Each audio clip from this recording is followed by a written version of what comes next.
Problémy s chrbtom a iné rôzne veci trápia väčšinu z nás. Ako na to? Možno aj vďaka tejto teórii. So mnou je tu pán Ondrej Holotňák. Dobrý deň. Dobrý deň. Pán Ondrej, akej metóde sa venujete a aký má prínos pre ľudí, ktorí majú rôzne problémy? Ja sa venujem metóde, ktorá sa volá VATSU. Je to vlastne skrátka z water, zo slova šiacu. A táto technika má prínos v podstate na rôznych našich vrstvách, pôsobí celostne.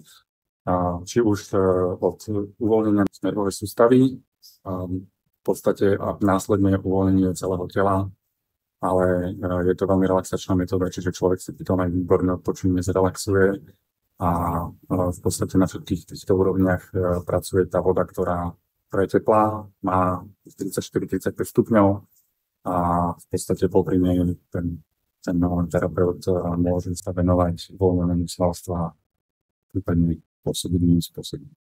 Táto teória, alebo teda teória metóda. My sa nachádzame pri bazéne. Pán Holotňák, aké sú podmienky, alebo za akých podmienok prebieha táto metóda?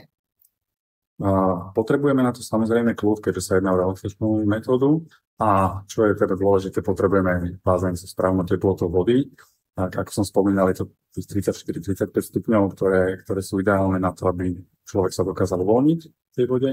A v zásade príliš veľa vecí to nepotrebujeme.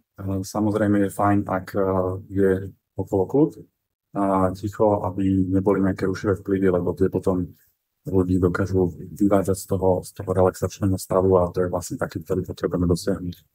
Tak a týmto pozývame všetkých poslucháčov do lifestyle podcast Ferlat Dazofer na stránke www.podcastdazofer.sk, kde sa dozviete o tejto metóde viac. Ďakujeme za rozhovor. Ďakujem veľmi pekne.